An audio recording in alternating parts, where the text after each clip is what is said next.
मुल्क में पाकिस्तान क्रिकेट चलाने वाले अरबाब इख्तियार ने गुज़िश्ता माह से चलने वाली खबरों पर मोहर सब्त कर दी। साबिक कप्तान सरफराज अहमद को ओहदे से हटाने के बाद अजहर अली के सर पर क़यादत का ताज सजाया गया और सिर्फ 8 टेस्ट में उनकी कारकर्दगी की जांच करके उनको अलविदा कह दिया गया। दौरे न्यूजीलैंड के टीम के ऐलान से चंद घंटे कबल पाकिस्तान क्रिकेट बोर्ड ने टेस्ट टीम की कप्तानी भी बाबर आजम के कंधों पर डाल दी। बाबर आजम अब की विदेश में 2 टेस्ट और 3 T20 इंटरनेशनल में पाकिस्तान को मैदान में लड़ाएंगे। मिसबाह-उल हक ने भी आखिरी मरतबा बतौर चीफ सेलेक्टर की जिम्मेदारी निभाते हुए पाकिस्तान टीम का ऐलान कर दिया। अब वो भी चीफ सेलेक्टर की हैसियत से पाकिस्तान क्रिकेट बोर्ड को दस्तयाब नहीं। मिसबाह-उल हक ने अपनी आखिरी टीम का ऐलान करते हुए 3 अहम सीनियर क्रिकेटर्स को ड्रॉप भी कर दिया।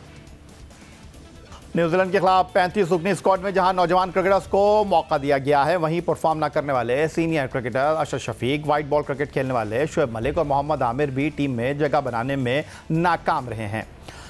दौरा न्यूजीलैंड के लिए स्क्वाड का हिस्सा बनने वाले नए खिलाड़ियों की अगर बात की जाए, उनमें नॉर्दर्न के ज़ीशान मलिक, सिंध के दानिश अजीज़, सदर्न पंजाब की नुमाइंदगी करने वाले हुसैन तलत, बलूचिस्तान के इमरान भट्ट और अम्माद भट्ट शामिल हैं।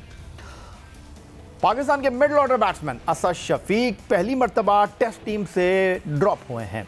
असद शफीक ने टेस्ट करियर की जो परफॉर्मेंस दी है उस पर अगर बात की जाए तो 77 टेस्ट मैचों में 137 बेहतरीन स्कोर के साथ 4,660 रन 38.19 की औसत से उन्होंने 12 सेंचुरियों के साथ स्कोर किए। लेकिन यूनुस खान और मिसबाह-उल हक की रिटायरमेंट के बाद उन पर भारी जिम्मेदारी आयद थी जो वो अजहर अली के साथ क्या निभा सके। लेकिन इस सवाल का जवाब है कि वो इस बोझ को पूरी तरह उठाने में ज़्यादा कामयाब ना हो सके। 2 सीनियर क्रिकेटर्स की गैर मौजूदगी में असद शफीक ने 21 टेस्ट मैच खेले, 35 की औसत से 1229 रन बनाए, जिसमें वो सिर्फ 2 सेंचुरियां बनाने में कामयाब रहे। दौरा इंग्लैंड में असद शफीक मुकम्मल तौर पर नाकाम रहे। इंग्लैंड के खिलाफ 3 टेस्ट मैचों में उन्हें मौका मिला, लेकिन असद शफीक 6 इनिंग में महज 67 रन स्कोर कर सके, जिसमें वो सिर्फ 2 मरतबा डबल फिगर में दाखिल हुए और 1 निफ सेंचुरी भी न बना सके। असद शफीक टीम में शामिल नहीं हैं। दौरा न्यूजीलैंड में टीम पाकिस्तान को मेज़बान टीम के साथ 2 टेस्ट मैच खेलने हैं और टीम पाकिस्तान के chief selector head coach Misbah ul हक, जो कि इस दौरे के बाद अब दोहरी जिम्मेदारियों के बजाय महज टीम के हेड कोच की हैसियत से काम करते हुए दिखाई देंगे। जब उनसे प्रेस कॉन्फ्रेंस में असद शफीक को टीम से बाहर करने के हवाले से सवाल किया गया तो उन्होंने क्या कहा? ऑब्वियसली असद शफीक अनफॉर्चुनेट है थोड़ा सा इस टाइम पे in terms of form. I think struggle कर रहा है वो, but obviously it's a good chance for him domestic cricket में। अगर वो अपना कॉन्फिडेंस और अपनी फॉर्म को वापस लेके आता है तो आगे हमारे बड़े क्रूशल मैचेस आने हैं, सीरीज़ आनी है और he can always come back. वही रिवायती बातें, वही पुराना अंदाज। चीफ सेलेक्टर मिसबाह-उल हक ने असद शफीक को टीम से ड्रॉप करने पर कहा कि टीम में वापस आ सकते हैं, अच्छा नहीं खेले हैं, डोमेस्टिक क्रिकेट में फॉर्म बहाल करें, टीम में वापस आ जाएं।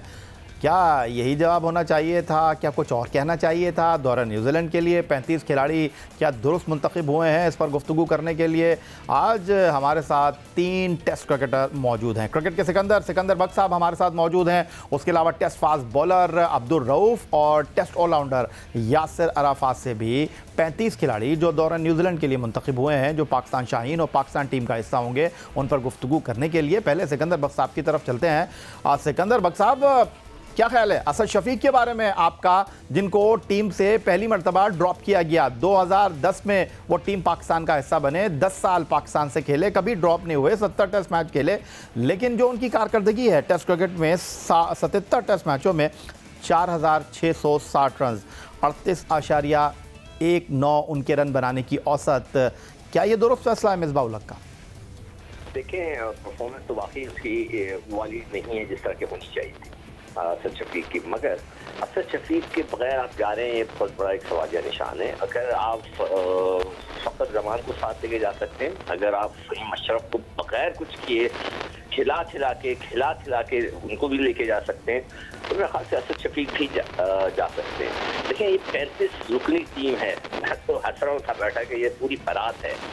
के अंदर भी लोगों को सिर्फ सोचें कि अगर 17-18 लड़के जा रहे होते तो क्या होता, बड़ी मारा मारी होनी थी। मगर ये कि लड़के गए, मतलब मुझे अफसोस है असद शफीक पे, और कुछ उनका, जैसे मैं सरफराज के लिए हमेशा कहा है कि उन्होंने खुद पाबंदियाँ की, इसी तरह असद शफीक की भी है कि उन्हें परफॉर्मेंस देनी चाहिए थी।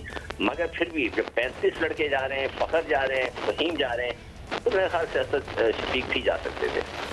तो एक फास्ट बॉलर की हैसियत से सिकंदर बख्श साहब ने रनअप लिया और उन्होंने मिसबाहुल हक के इस फैसले पर तहफ़्फ़ुज़ात का इज़हार किया। रऊफ़ साहब, आप बड़ा वोकल हैं, आप बड़ा संजीदा मानों में, अगर मैं ये कहूँ, पाकिस्तान क्रिकेट को तनकीदी जायज़े के साथ तबसरा करते हैं और बड़ा सख्त बोलते हैं, क्योंकि ये मैं उस तनाजुर में कह रहा हूँ कि जो बोर्ड में लोग बैठे हुए हैं, आपके लफ्ज़ों का चुनाव उनके लिए कुछ ज़्यादा अच्छा नहीं है, क्योंकि वो चाहते हैं कि आसान आप उनके लिए बात करें, उनकी तारीफ़ करें, लेकिन जब आप काम करेंगे तो बंदा फिर उसी अंदाज़ में बात करेगा जिस तरह आप करते हैं। तो आप किस तरह देख रहे हैं सिलेक्शन को? जी बिल्कुल, एग्जैक्टली आपने दुरुस्त कहा कि अगर कोई अच्छा काम करेंगे तो बिल्कुल हम तारीफ करेंगे और उनकी डिमांड से ज़्यादा उनकी तारीफ करेंगे। मगर अगर कोई अच्छा काम करेंगे, आप देखें कि इंग्लैंड के टूर में भी 40 से ज़्यादा लोगों को लेकर गए थे, मगर रिजल्ट क्या निकला, 0 रिजल्ट बरामद हुआ और उसमें पाकिस्तान को 3 फॉर्मेट में शिकस्त हुई। आप एक दफ़ा फिर न्यूजीलैंड में 35 मेंबर्स को लेकर जा रहे हैं, और उससे पहले देखें कि आपके पास एक बड़ी गोल्डन अपॉर्चुनिटी थी, जिम्बाब्वे की एक नेशनल लीग टीम थी, उसमें आप काफी जो यंगस्टर्स थे उनको ट्राई कर सकते थे। मगर आपने फिर अपनी सीटें बचाने के लिए और अपनी नौकरियां पक्की करने के लिए आपने इमामुल हक को भी मोहम्मद हफीज, फखर जमान, इफ्तिखार अहमद, रिजवान, अमाद वसीम, फहीम अशरफ को खिलाते रहे। और इसमें अगर पाकिस्तान की जो क्रिकेट टीम है वो तश्कील 9 के मरहले से गुजर रही थी, तो आपको चाहिए था कि जो यंगस्टर्स हैं, जिनमें जिशान मलिक था, अब्दुल्ला शफीक है, सऊद शकील था, इमरान भट्ट, दानिश अजीज था, हुसैन तलत, उसके बाद रोहिल नजीर है, बिस्मिल्लाह खान, जाहिद महमूद, एक लंबी लिस्ट है। आप इनमें से भी कुछ यंगस्टर्स को आप ट्राई कर सकते थे जिम्बाब्वे के खिलाफ, ताकि आपको न्यूजीलैंड जाकर वो टफ कंडीशंस का सामना ना करना पड़ता, जो आपको याद होगा कि लास्ट पाकिस्तान को ऑस्ट्रेलिया में देखना पड़ा था। क्योंकि जो श्रीलंकन टीम आई थी पाकिस्तान के टूर पर, निस्बतन वीक टीम थी, तो उसमें आपने उमर अकमल और अहमद शहजाद जैसे सीनियर प्लेयर्स को चांस दिया था। मगर जब आप ऑस्ट्रेलिया के टूर पर गए थे तो आप नए लड़के लेकर चले गए थे, और वहां पर भी आपको जो नए लड़के गए थे उनको एडजस्ट होने में मुश्किल पेश हुई और आप 3 फॉर्मेट हार गए थे। तो अभी एक दफा फिर जिम्बाब्वे के खिलाफ अच्छी अपॉर्चुनिटी थी कि आप इन नए लड़कों जो आप साथ लेकर जा रहे हैं न्यूजीलैंड, अगर इनको भी यहाँ पर ट्राई कर देते जिम्बाब्वे के खिलाफ, तो कोई मेरा ख्याल है कि पाकिस्तान क्रिकेट के लिए बहुत अच्छी चीज थी। मगर आप देखिए, आप उनको लेकर न्यूजीलैंड एक टफ टूर पर लेकर जा रहे हैं, और उसमें जिस तरह आपने बात की है कि असद शफीक भी नहीं है, शोएब मलिक भी नहीं है, और उसमें मोहम्मद आमिर नहीं है, और काफी सीनियर प्लेयर्स उसमें शामिल नहीं है, तो एक टफ टूर होगा जो यंगस्टर्स है उनके लिए। तो आप क्या कहते हैं? यासिर अराफात एक ऑलराउंडर की हैसियत से पाकिस्तान के लिए वर्ल्ड कप खेले, आईसीसी वर्ल्ड T20 खेले, उसके साथ आईसीसी चैंपियंस ट्रॉफी में आपने माजी में पाकिस्तान को रिप्रेजेंट किया। जो सिलेक्शन है उसमें तसलसल का फुकदान दिखाई दे रहा है, जिसकी निशानदही अब्दुल रऊफ़ ने की। असद शफीक को टीम में न ले जाने पर तहफ़्फ़ुज़ात का इज़हार किया सिकंदर बख्श साहब ने। वो कहते हैं कि अगर बाकियों को आप मौका दे सकते हैं तो वाई नॉट, एक मौका आप असद को भी दे सकते थे। आपका क्या तबसरा है? कि मैंने भी मिसबाहुल हक की भी थोड़ी देर पहले प्रेस कॉन्फ्रेंस भी सुनी, और बिल्कुल सिकंदर भाई ने जैसे बात की कि अगर ये 14-15 रुकनी टीम होती तो फिर तो आप कह सकते थे कि जो असद शफीक की परफॉर्मेंस थी रिसेंट पास में, अब इवन फर्स्ट क्लास में भी इतनी अच्छी नहीं है। मतलब आप पूरा साल उनका देख लें, इतनी अच्छी परफॉर्मेंस नहीं है, और डोमेस्टिक में भी परफॉर्म नहीं करे। जो मिसबा ने रीजन दिया है बिल्कुल सही है, ठीक है। मगर ऑन दी अदर हैंड अगर आप देखें कि इतना टफ सीरीज जो होगी, ये दो टेस्ट होंगे न्यूजीलैंड में, तो आपको एक्सपीरियंस वहाँ चाहिए होगा बैटिंग में स्पेशली।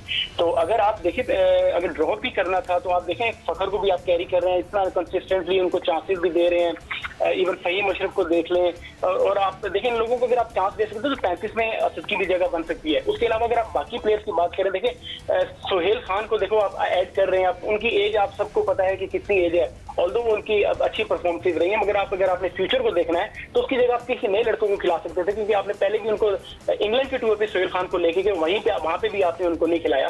ताबिश के लिए जब आप एग्जाम्पल कहते हैं कि जो उनकी एज ज्यादा हो गई है, तो सोहेल खान कोई ताबिश से छोटे नहीं है, वो बड़े ही हैं।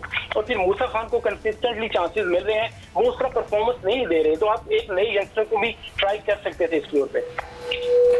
यासिर अराफात, अब्दुल रऊफ और टेस्ट फास्ट बॉलर सिकंदर बख्श साहब हमारे साथ मौजूद हैं। दौरे न्यूजीलैंड के लिए पाकिस्तान क्रिकेट बोर्ड ने उन 35 खिलाड़ियों के नामों पर से पर्दा उठा दिया है जिसका लोग इंतज़ार कर रहे थे, और इस 35 रुकनी टीम में मोहम्मद आमिर, शोएब मलिक और उसके साथ तजुर्बे का टेस्ट बैट्समैन असद शफीक जगह बनाने में कामयाब नहीं हो सके हैं। मज़ीद गुफ्तगू